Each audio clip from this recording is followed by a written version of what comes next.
Hi, Steve. Hi, Bob. How you doing? Okay, and you? I can't complain. Let me introduce us. I'm Robert Wright, publisher of Nonzero newsletter. This is a Nonzero podcast.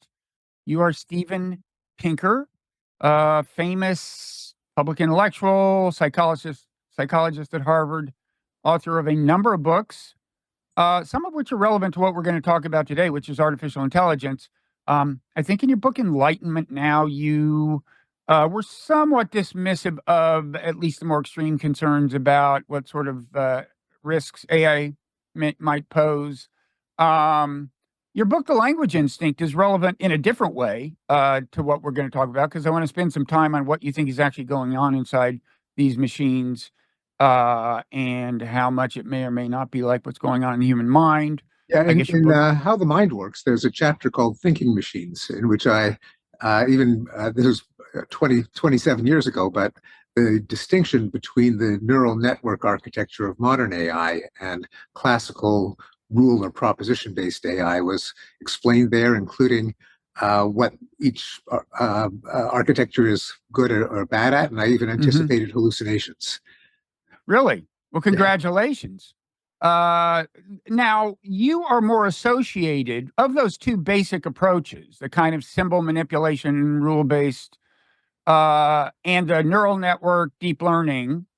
The latter of which is kind of getting all the attention now because it's responsible for the large language models. You are more associated with a former approach, right? You were, in fact, Gary Marcus was a student of yours. I think you did some collaboration with him, and he's now kind of famous in AI circles on Twitter for minimizing the significance of the large language models, and I think continuing to insist that his approach will ultimately carry the day. Maybe he's toned it down a little bit, but that's a basic idea. Yeah. Now, you historically were more associated with that first approach.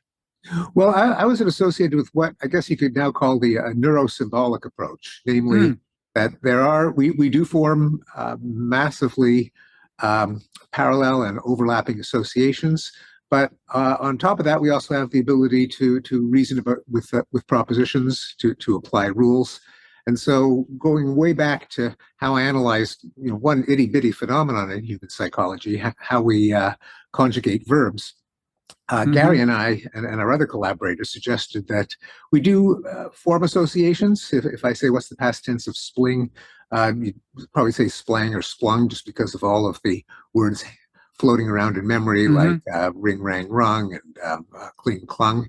But if you give you something that is totally unlike anything that you've ever come across, nothing like to plomph or to smeelf, which hmm don't sound like anything, we found that at least an early version of a neural network model just kind of threw up his hands and put together blends of hallucinations like leaf log and tree lilt, whereas a human would say, oh, well, smilth. We could simply hmm hmm assimilate a kind of rule. You can add the suffix ed onto anything. Now, by the way, hmm I have tested the current large language models, and they do pass that test, unlike the earlier Is generations. that right? Yeah, they Now do. that's interesting. And by the way, I don't know if you remember this, but in I don't know, around 1990, around the time Language Instinct came out, you actually paid a visit to Washington, D.C. I was working at the New Republic. We actually Uh, took a long walk. We walked all the way to my house, and we just stopped by there. My older daughter was, I don't know if she was two or what, but at some point you said, wow, she's already conjugating irregular verbs. That's yes, I that's don't the remember that anecdote. I do remember the visit, and I remember our walk. yeah. Um, so that's very interesting.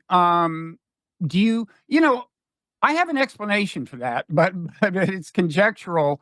In other words, the fact that these models that are not known for being rules driven, these large language models, seem to have almost inferred rules in the case you're describing, right? The most Yeah. advanced models. Well, does that surprise you? It did surprise me, and I have, for years, people have said, what would be how could your views on language, and particularly the idea that we've got a language instinct, that the brain is in some sense prepared for language, what Uh-huh. would falsify it? I said, well, one of the things would be if you had a AI model with no pre-training or pre-wiring or or biasing toward language, if it could duplicate human judgments about what is and isn't in the language, if it could converse with understanding. And here we've got a model that, or a family of models that could do that. So I do really, and I was surprised, I do have to kind of reevaluate my commitments. What complicates things is that it can't just be duplicating or even exceeding what humans do, but for the same reasons. And so if you have a model that was trained on the equivalent of like 27 million years of children's experience, then you still have to ask, well, it's amazing that they can do it, and we've got to figure out why and how, but can this really be the way kids are doing it if kids could do it in 2 years rather than 27 million years? Also, the fact that there are quite remarkable errors, blends, and hallucinations, despite amazing performance in other ways, still, I think, leads us to ask, what are we dealing with? It's a kind of alien intelligence that we still haven't quite figured out, partly because the design and the training are for many of these models proprietary, but also we're kind of doing experiments, not we, but people in the community are doing experiments on them as if it's some newly discovered organism. So we don't really know how they accomplish what they accomplish. I have to remain open to the possibility that maybe the human brain is just like a large language model, but I'm open to it. I'm still skeptical of it because of these two pretty big disparities. Here's my conjecture, and I think this could lead to a reconciliation of your worldview and the neural network kind of deep learning worldview. I think there is a tendency for people to compare the training of a large language model to the maturation of a single person's brain, to the learning experience of a child. And I think some of it kind of is that, but I think more of it is comparable to the evolution of the human brain, right?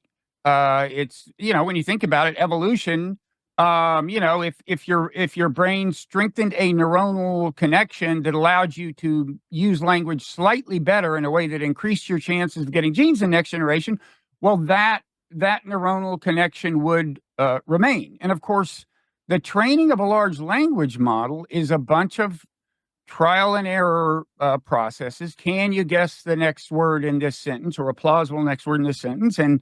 And it keeps rewiring its brain, strictly speaking, changing the strength of connections, or the so-called weights among the many neurons in the brain, until it gets closer and closer until it gets it right. And it seems to me that, what's happening is it's almost like kind of reverse engineering some functionality of the human mind, based on just with access only to the kind of desired input and desired output. But my point is, let me put it this way. Your view is that evolution invented certain rule-based procedures and built them into the human mind. They are genetically based, and so are various other parts of human nature.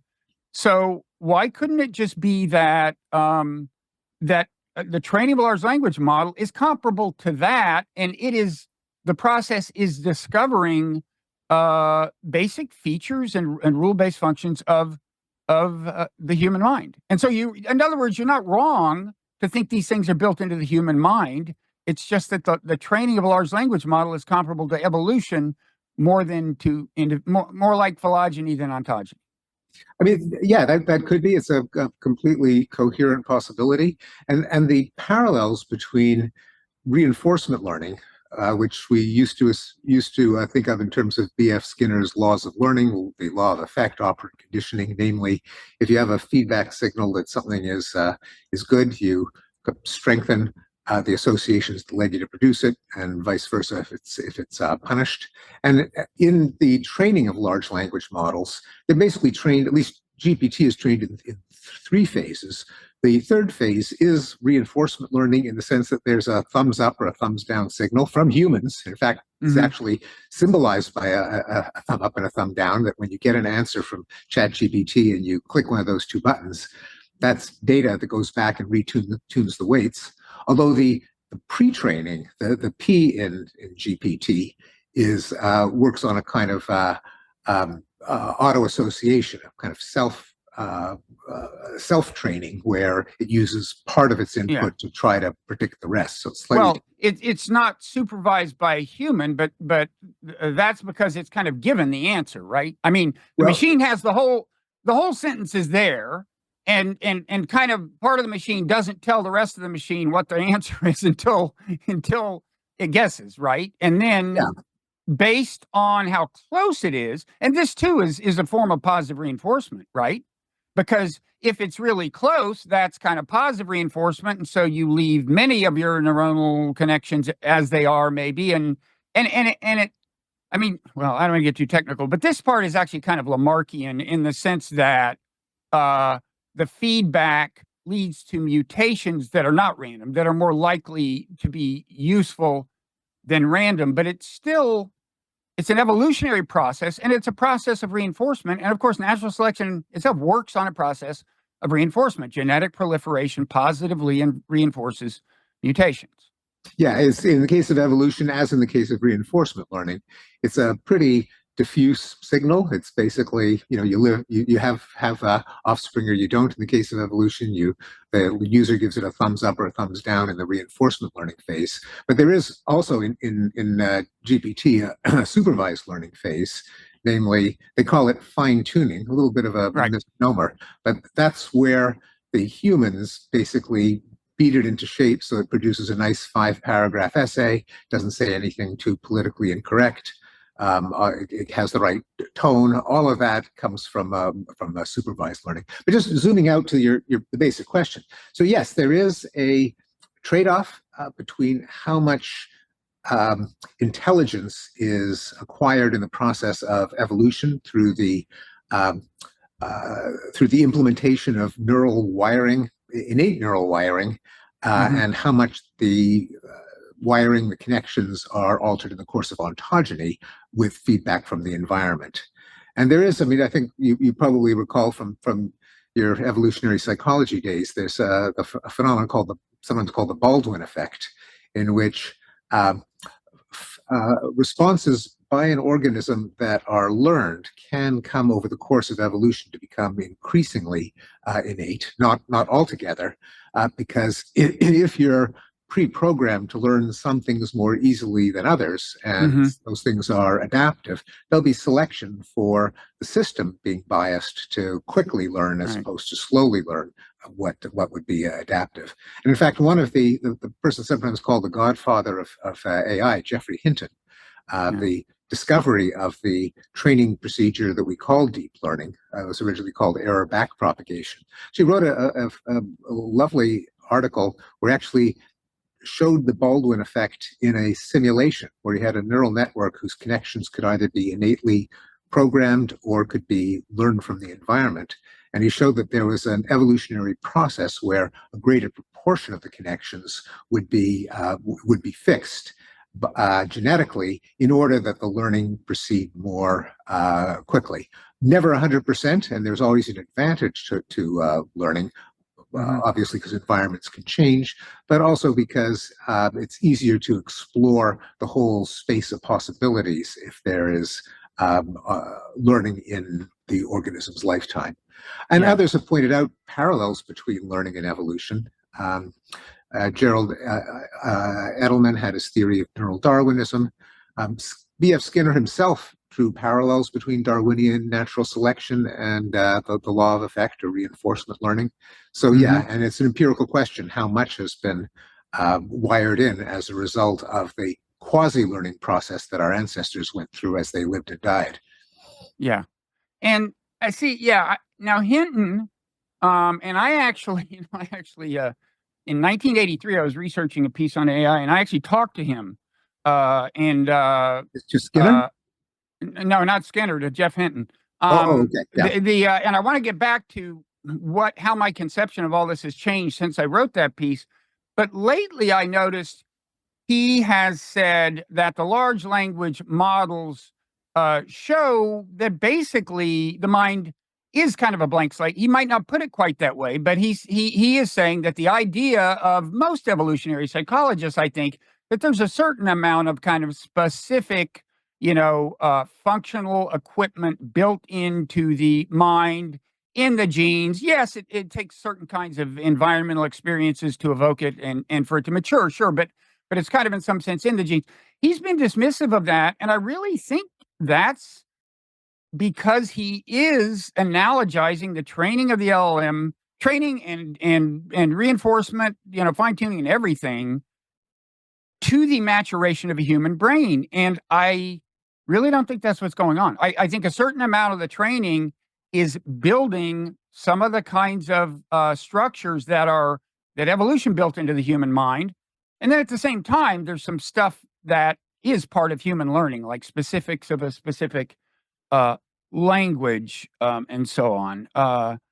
So I don't know. I think you should. I think you should definitely sign on to this worldview as vindication of your worldview. Okay. My worldview is vindication of your worldview. Well, certainly, yes, Hinton has made that argument. It has to be taken seriously, and I think it comes down to a number of things. One of them is the large language models are not they're not blank slates, and they're called large language models for a reason. Namely, they have been optimized for language input, including the mechanism that made GPT so powerful, sometimes called attention, a little bit misleadingly, but it's a kind of an adaptation, a bias or a hardwiring of the system to pay attention to context of words that might be pretty far upstream. This being, that is, you can't just predict the next word to utter in a sentence just from the word that came before or a couple of words that came before. It might be way back at the beginning of the sentence. That was one of the first claims that Noam Chomsky made in the 1950s when he was arguing against the view of language as just each word being an associative prompt for the next one. And that is the way language works, and it's built into the large language models that they look for these dependencies. So that's one thing to look at, how much in the architecture has been optimized for human style thinking and speaking. Second one is time. Again, if it's 27 million years of training that you need to beat these things into intelligence, then it's probably not working the way a human child does. A third would be the kinds of errors. Now, not just the percent correct, because as we know, in many ways, these models can outperform a human. Do they make kind of weird, bizarro errors that just tell you that something is going on that's very different than what's going on in a human brain? And finally, the fourth criterion is what does it look like in the intermediate stages? Does it look like between the time that it's switched on and the time that it's ready for market? Does it sound like a 2-year-old and a 3-year-old? So it's an empirical scientific question, and absolutely, I have to remain open to the possibility that there isn't that much that's innate in a human mind for language or reasoning. But I suspect, based on those 4 criteria, that there is. Yeah. So let me tell you the thing that's most surprised me. I went back and read this piece I wrote. I think it came out in 1984. I didn't actually quote Hinton in it, but I remember talking to him, and I talked about his approach. I distinguished between what I was calling kind of the top down versus bottom up, but I also use the terms, like neural network, massive parallelism for what I was calling the bottom up approach. And then the top down approach is more like your rule based approach. And I described a neural networky approach from somebody who is now at Berkeley and retired, I think. But it was going back looking at it. It was clearly a model where it was one of these models where words bear their proximity, so to speak, in the network bears some correspondence to their similarity in meaning. And then, they kind of connections, sentences. It's a long story, but the main thing is to build that model, you would have to first know the connection of the words to the meaning and build that into the model. And the big surprise to me has been, that's what got me thinking about this being more like evolution than like learning, is that these models handle the meaning part. You just show them a bunch of text that from their point of view is gibberish and say, look, there are patterns in this text. We want you to kind of figure out how to complete the text the way a human would. That's all you tell it. And then it comes up with a system for representing the meaning of words. And we now pretty well understand what that system is, right? It's a multidimensional system where, like, for example, a rattlesnake and a tiger along the dimension of speed would be very different, but along the dimension of lethality would be very close to each other. And then there's like thousands and thousands of dimensions. That's apparently the way the meaning of words is represented. Now, these machines invented that system, the whole system. They didn't just fill in the blanks. They came up with the multidimensional approach to representing the meaning of words. And for all we know, in fact, there are some people who think this is the way humans do it. But in any event, it's kind of hard for me to imagine that some form of representing the meaning of words would not have been built into the human brain, some of the infrastructure by evolution. Isn't it kind of hard for you to imagine that? Yeah, that's certainly my intuition as well. I mean, the intuition is going to have to confront the success of these models. But again, I don't think it does. I don't think it does. That's what I'm thinking. The success of these models is not at odds with the assertion that evolution built into the human mind a system very much like the system for representing meaning that they use. Oh, you're saying that the ChatGPT is a viable model of evolution of the brain, not necessarily. Exactly. Once you see the training as evolution, as phylogeny more than ontogeny, the success of the models becomes compatible with your view that that a bunch of the mental equipment is inborn in language, among other things, because it is kind of in terms of kind of the naturey nurtury dimension or parameter.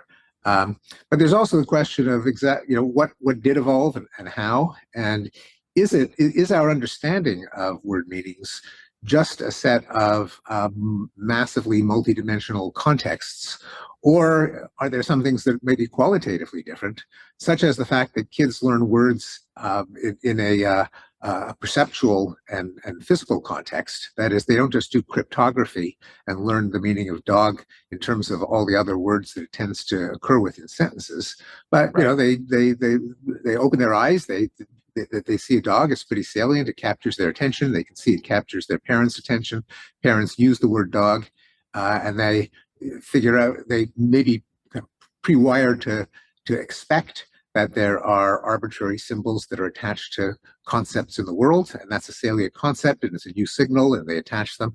That's what I just described is a really different way of learning qualitatively than just paying attention to what other words a given word appears with, which is how the large language models work. So it's possible. It's the way they. I mean, it depends on whether you're talking about what they start with before they train or after they're trained. After they're trained, we don't know exactly, but it may include some of the kind of capacities you're describing. Of kids, after when kids learn words, it's not clear that they have figured out what dog means just because they've been exposed to so many billions of sentences with dog appearing in the neighborhood. Oh, right. You mean it's visual? It's everything. It's exactly. It's visual and cognitive and empathic in the sense that probably learning is driven by having some sense of what the people around you are talking about, what they're paying attention to, that you're also paying attention to. One of the reasons that severely autistic children don't ever learn to speak is that it probably never occurs to them that other people are trying to communicate things that are similar to the things that they're thinking. So it may be qualitatively different, despite the amazing mimicry and even surpassing abilities. Well, and that's one reason I find what OpenAI unveiled not long ago. This model, this multimodal, even at the level of training, apparently. In other words, it was trained not just on text, but on voice and on imagery. If I'm right that to some extent the training process, and even some of the fine tuning maybe is, but more the training process is a recapitulation of evolution in a way, which isn't to say it builds the exact same. It doesn't build a replica of the human brain, but some kind of Yeah. components that are functionally But, comparable. and also Yeah. keeping in mind that Darwinian evolution is pretty much just reinforcement learning, and these models are they're pre-trained and fine-tuned by processes that are not really that similar to evolution. Yeah, I guess. I mean, I think I think the train. Maybe we may have a vocabulary issue.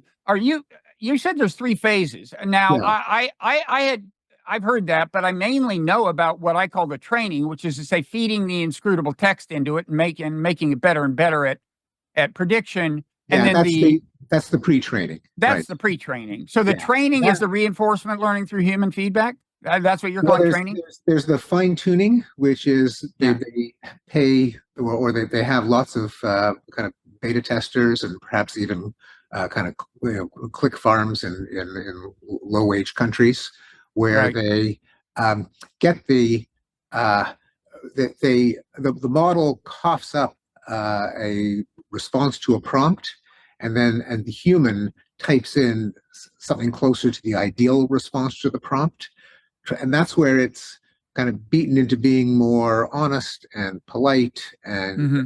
helpful and politically correct and concise. It's why just predicting what comes next from a Wikipedia article or Reddit discussion is not going to give you a nicely structured 5-paragraph answer, which is No. amazingly what GPT is capable Yeah. of doing. I think a lot of that comes from the so-called fine tuning, and they're humans provide models under general guidelines to be helpful, safe, trustworthy, accurate, concise, and so on. And And you're then calling that training. they call that fine tuning. Okay. Uh, But what, but, and so I think you've mentioned, there's the okay, go ahead. reinforcement learning from I see. RLHF, which is a third phase of training.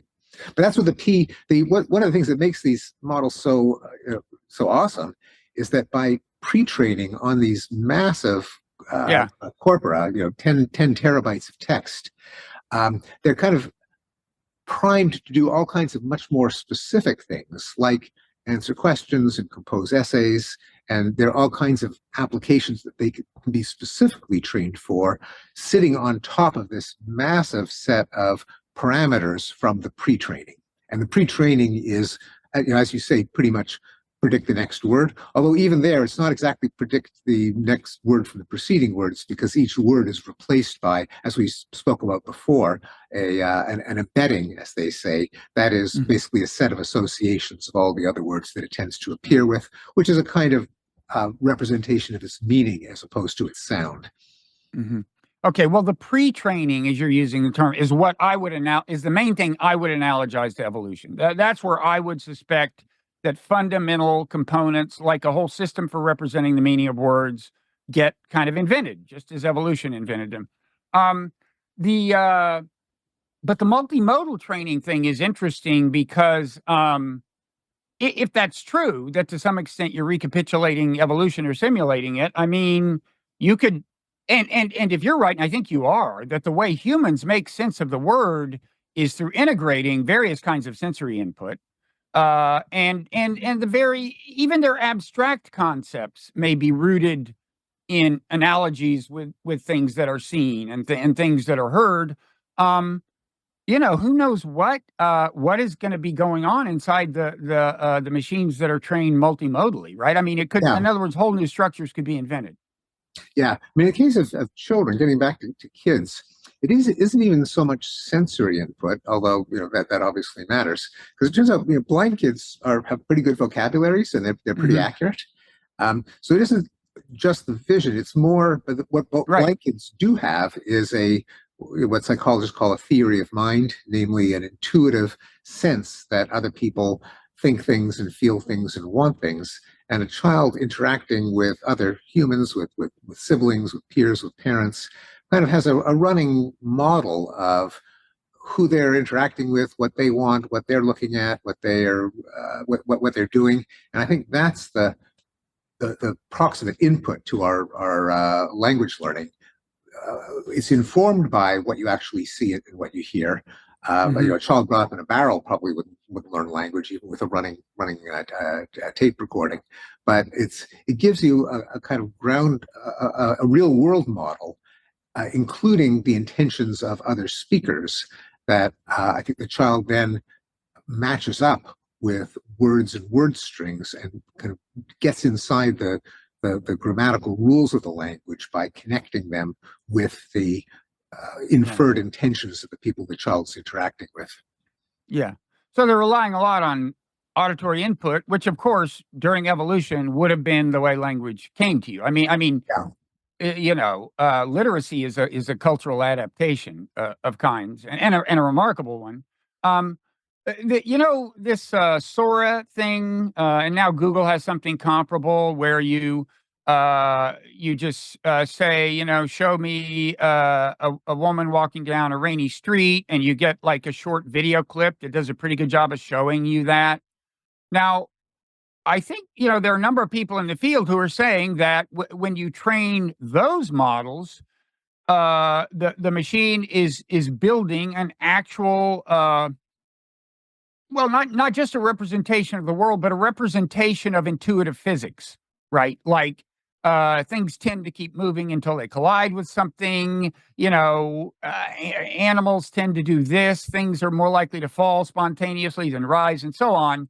Does that make sense to you that that there's a theory of intuitive physics that's part of the representation of the world that's being invented during that? Well, it could be. And going back to the question of how much is the architecture of these models hardwired to anticipate certain demands of the problem.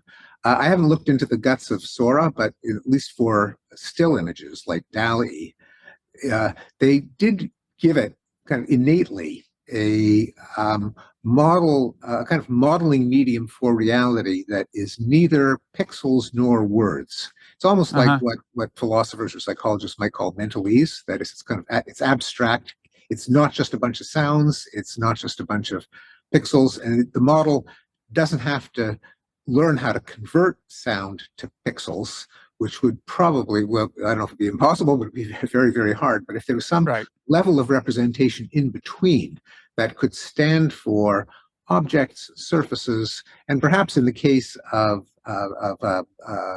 video, of dynamics and kinematics and perhaps intuitive physics. It could learn some intuitive physics. Certainly the large language models have been surprisingly dense when it comes to intuitive physics. And Yejin Choi at University of Washington, in her talk, Why AI is So Incredibly Smart and Astoundingly Stupid, shows that there are surprising fails that come from actually not having a geometric model of the world. Like if a bicycle went over a bridge suspended over broken glass and nails, would it get a flat tire?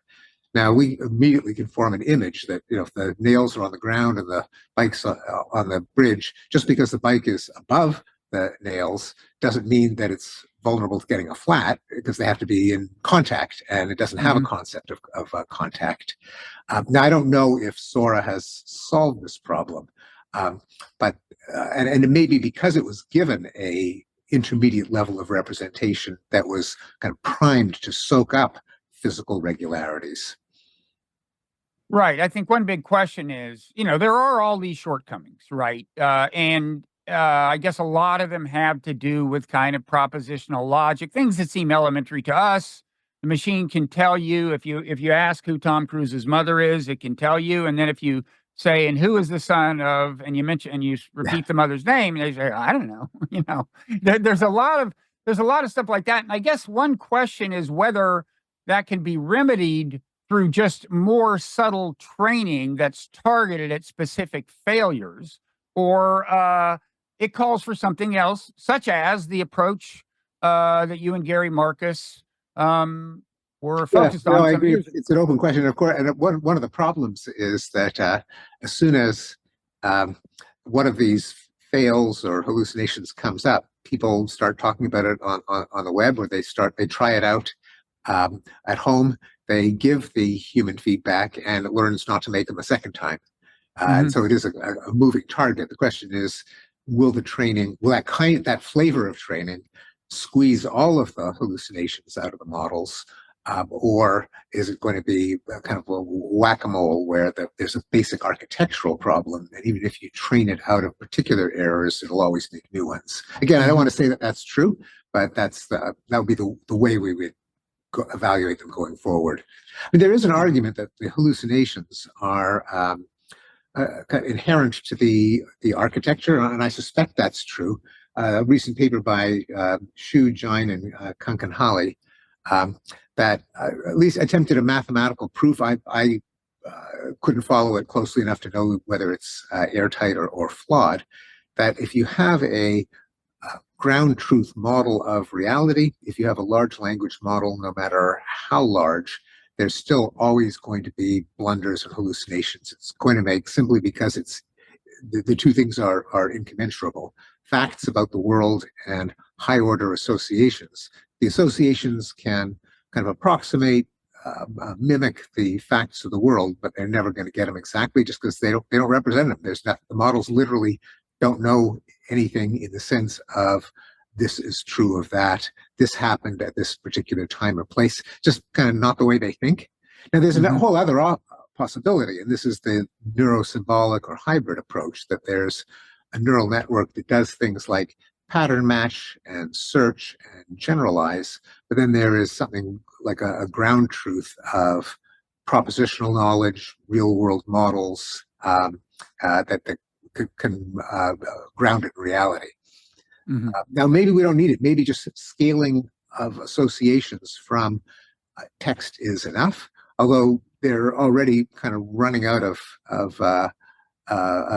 training data, since they've already kind of slurped up the entire internet, and we don't have 1,000 internets to train it on. Yeah. Now, I know you've said that the concept of artificial general intelligence is not super clear and coherent. I've certainly noticed that there are various ways of defining it. Seems to be no consensus definition. But kind of leaving that aside, are there any like fundamental parts of human mental cognitive performance that you think will forever elude artificial intelligence? And if not, what do you think will be like the last thing to fall? What is the most elusive thing? Well, I would be. I wouldn't want to say that in principle there's something that it can't do. It may be more like, if you compare any living product of nature of evolution with human-made synthetics, there are probably always going to be some things that the not out of principle, but just in practice, there may be some things that are easier to grow with organic methods of first evolution, then embodiment in a organism that interacts with the real world, and that just might be, and other social creatures that not because of some deep mathematical principle, but just because in practice it may be impractical to try to duplicate it through training on a large data set. I mean, it may be analogous to, we can synthesize lots of materials, but we still wear cotton jeans and cotton shirts and cotton underwear, just because, and I don't want to say it's in principle to synthesize something, some kind of polyester that's just like cotton, but at some point it's just easier to use cotton and to grow it and to pick it and to weave it. And there may be some things that, maybe there exists some training set and some massive corpus that could get a AI to duplicate everything that a human brain can do, but there may be some things where the human brain, especially as it solves human problems, as it takes in humanly interpretable input, it tries to come up with solutions that are humanly acceptable. There may be some things where we've got such a head start that the question will be, why bother? You just use the word embodied. So this is your opportunity to become the first person who can explain to me embodied cognition in a way that makes it both clear and important. Yes. I think, Go ahead. embodied cognition has been so overhyped, and it is kind of vague and woolly that I may not succeed at that. Okay. I think it's the idea that a lot of intelligence is based in whatever that means, whether it's phylogenetic or ontogenetic, bodily experiences, pushing against things and lifting things and Hmm. having a Hmm. body. And it is true, and I've written a book that emphasizes the stuff of thought, that an awful lot of our abstract cognition leans on highly physical metaphors. A point made earlier by Ray Jackendoff, the linguist, and by George Lakoff, another linguist, and Mark Johnson, in their book Metaphors We Live By. It's very hard to find a passage of text that when you think about what the words literally mean or where they came from, they don't refer to something physical. Like Hmm. Hmm. even the inflation rose. Well, inflation, that's a bubble getting bigger and Right. rose. I forced them to accept my points force. That's what you do when you Right. jam a drawer closed. So that would be a kind of entree into the idea that embodiment matters, that it's Yeah. being smart has something to do with the fact that we're physical agents in the world. It's plausible over the course of evolution and perhaps over the course of learning that we manage to um, extract some of the inherent logical relationships for something like an object at a location. Now that's a physical concept. The apple is on the table, and if you move the apple to the counter, it's no longer at the table. Likewise, if someone went from being depressed to being happy, they're no longer depressed. And maybe there's an underlying logical relationship that if you can bleach out the sensory content and just extract the variables, the x and the Hmm. y and the dimensions, you can kind of reuse or co-opt all of this physical intelligence that we have, that we presumably share with other animals, but we can make it much more generic, and therefore start reasoning about uh, morality and Yeah. governance and philosophy by co-opting all of these physical Right. schemas or formulas minus all the physical stuff. That Right. would be the version of embodiment that I'd be comfortable with. Right. And the high percentage of kind of abstract words that refer to abstract things, but in fact, literally or etymologically refer to physical, visible things, that could either reflect the nature of being embodied. It could also reflect the order in which, kind of language accreted as we started speaking in more and more sophisticated and abstract ways in the course of our species development. Um, and, this is one, just quickly, don't you find it hard to believe that language emerged full blown? I mean, we've seen Oh chimpanzees yeah, no, right. Well, this is my point. How could evolution not have tracked that, right? If you yeah. start out with chimpanzee level communication and wind up with what we have now, and presumably all along the way, there were fitness advantages in Darwinian terms to manipulating language better than other people. Um, how could it not be that the genes built a certain amount of equipment that helps you manipulate language? I mean, obviously, I'm preaching to the converted, but my point is, I mean, your book, The Language Instinct, is very much along these lines. But my point is, again, I do not think the success of large language models should force you to rethink that proposition because they are not incompatible with it once you Yeah. think of the pre-training or whatever as evolution. No, yeah, I'm completely with you. Yeah. Okay. The uh Oh, on embodiment, one thing that hasn't started happening, I guess maybe they're already training robots this way, but in principle, you could do this kind of training with tactile data, right? Like the robot tries to do something, gets feedback. I guess that's already happening, is it? Yeah, well, it's happening in autonomous vehicles. I A while back I bought a Tesla, Mhm. and they offered me on a trial basis full self-driving for one month. And with a Tesla, software gets Yeah. downloaded. Sometimes while you're asleep, and they charge, I don't know what it was, $40 a month, which I was not willing to pay for, but I did give it a try. And they claimed one of the emails that I got from Tesla claimed that it was they've switched from kind of pre-programming the various commands, the steering and braking and the acceleration with separate modules and separate algorithms to just end-to-end training. They didn't they were light on details, but in the extreme case, it might involve having massive amounts of camera feeds from the car-mounted cameras, massive amounts of actual human steering torques and accelerations and braking. Okay. And it could try to figure out in response to, a red dot over here, but, even if there's some red dots here and here, the human always keeps the foot on the brake. And so, you're going to be biased now to keep your foot on the brake with that kind of visual input. Now, I don't know the details, but it made it sound with especially with phrases like end to end, which tends to mean no human intervention in terms of setting up, a world model or a geometric representation, just input to output. It's possible that they do. And I suspect that there's actually more structure than that, but certainly they are being trained with motor output of real human drivers. Right. My friends in computer vision said, don't rely on it, because they work. The general, going back to the theme of a lot of our conversation, is that when your intelligence consists of being trained with a huge space of possible inputs, what the right output ought to be, the Achilles heel is always the edge cases.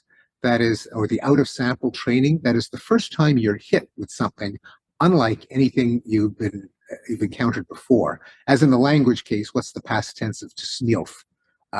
Then the weakness in a lot of the deep learning models is they've never been trained on anything like it. They don't know what to do. And the strength of symbols and propositions is it just falls under a rule. So you do know what to do.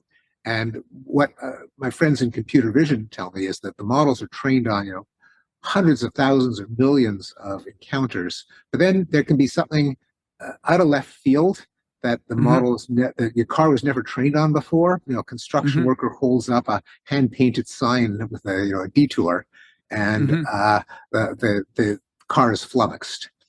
Yeah.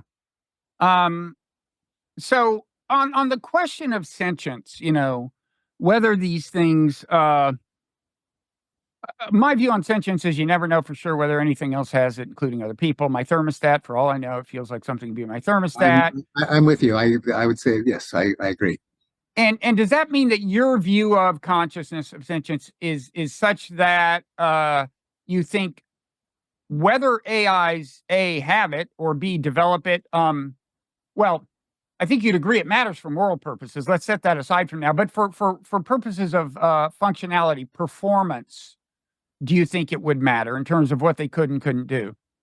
Almost by definition, no.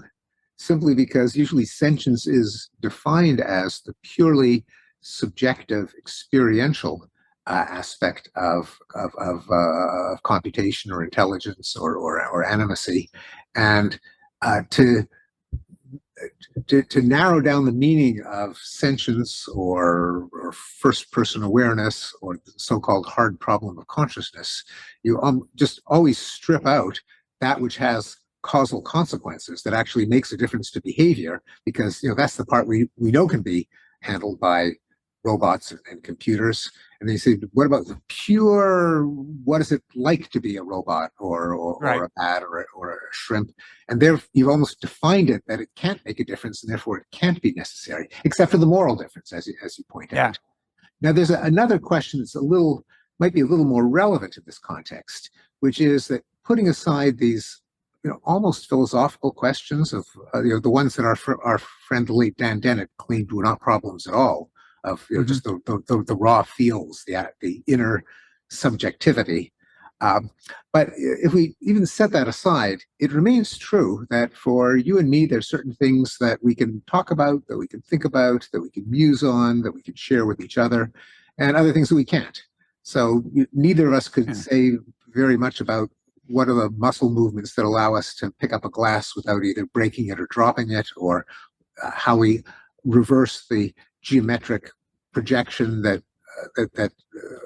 squashes three-dimensional objects onto our two-dimensional retina, but then allows us to recover the 3D objects. I mean, it happens because it's not automatic. It's a hard computational problem. The brain does those things, but we have no idea how. You or I can't introspect that deeply. Whereas there are some things that we can talk about, like what time is it? What are we doing here? What am I doing after this? What did you mean by what you just said? What's the best response to what you just said?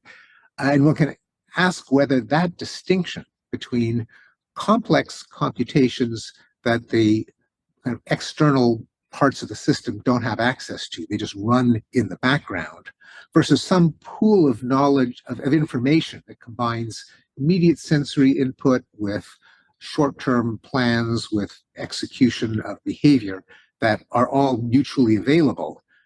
Do intelligent systems have that division built into them? Should they, must they, the way we apparently do? The so-called easy problem of consciousness, which is a bit of an in-joke because there's nothing easy about it, but it's a question that we can ask both of humans and of robots. Yeah. Do you think, there's a lot of talk about people forming relationships with AIs, and I think some people are. To what extent do you think it matters whether these people think of them as sentient? And I'm also interested in, have you had the feeling, you presumably are assuming they're not sentient, but have you nonetheless had a feeling of almost personal interaction? Like be tempted to say thank you for this great answer and stuff like that? You sometimes do, and an interesting finding in artificial intelligence, going back more than 50 years, is that it doesn't take much to impute consciousness or intentionality to even an incredibly stupid computational system. This was something that Joseph Weizenbaum, who invented the first chatbot, Eliza, discovered to his horror in the early 70s, that even if you have the stupidest chatbot imaginable, all it does is it mimics a Rogerian therapist by recasting chunks of text. Like if you say, last night I dreamed that I killed my boss, and it'll say, have you ever wished that you killed your boss? And he found to his horror that his secretary was kind of transfixed, pouring her heart out to this chatbot. And I think what that speaks to is our own theory of mind. That is, what goes into our ascription of intentions and consciousness to other systems. Another simple example is the famous demonstrations by Hyder and Simmel of moving triangles and dots that look for all the world as if one of them is trying to do something and another one is helping it or hindering it. So it doesn't take much to engage that. And I certainly have experienced that. Again, going back to my 1 month of free self-driving, when the car gets to an intersection, like a stop sign, and of course we know that you've got to creep up just enough to be able to see around the curve to see if another car is coming. And it'll creep up a little bit until it gets a view that goes around the curve. It really feels like there is some intentional trying to do that. You can't help that feeling. Yeah. Now, as I said, I think in some of your past writing, you were not concerned about the most apocalyptic AI scenarios. And I think one reason is, I as I recall, you think that some people seem to assume that AIs will have the same motivational structure as humans. And of course, humans, for evolutionary reasons, love power and status and amassing influence. And that's not necessarily inherent in an intelligence. And of course, the AI doomers have answers to that. I mean, they say, well, okay, but you give it a goal and you don't constrain its pursuit of the goal, and it can most effectively pursue the goal by killing everybody, whatever. I'm wondering if you have reconsidered any of this, if you are any more concerned in light of the rapid progress just over the last couple of years, which presumably has surprised you as much as it surprised almost everybody else. Yeah. No, not on that. The so-called paperclipalypse.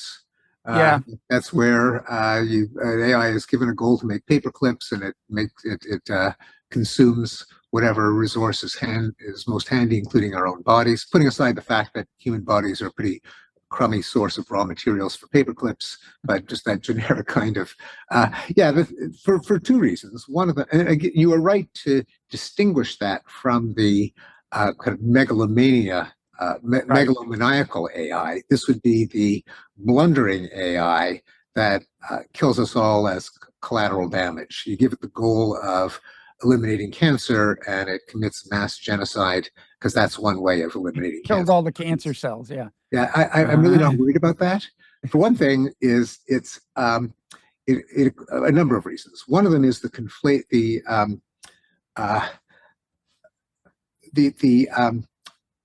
even the assumption that that is intelligence, that you would call a system intelligence if it pursued one goal regardless of all the side effects. That's stupidity. It's not intelligence. There's no human artifact that is designed to do just one thing. That is, you want the car to go, but you also build in brakes because you don't want it to go, all the time, everywhere. My Cuisinart has a safeguard so I can't stick my fingers in it. That's just what engineering is. There are always multiple goals and a scenario, to say nothing of a system that was connected enough to physical infrastructure, including some presumably army of trillions of robots that somehow managed to build without us noticing, that could kill every last human. I think it's just shows what the human imagination is capable of, doesn't prioritize genuine human problems. There are problems with AI, as there are problems with all technologies. They may even be more severe with AI. But I think being exterminated as a means to an end innocently, that is, it's not even trying, it doesn't hate us, it's not trying to kill us, but we were so idiotic in giving it a goal and designing it to pursue a goal regardless of the side effects, and empowering it so that it could bring about that goal. That, I think, multiplies so many tiny probabilities that I think we should worry about, other things like nuclear war and climate change and more realistic problems. Okay, final question. I know you got to go.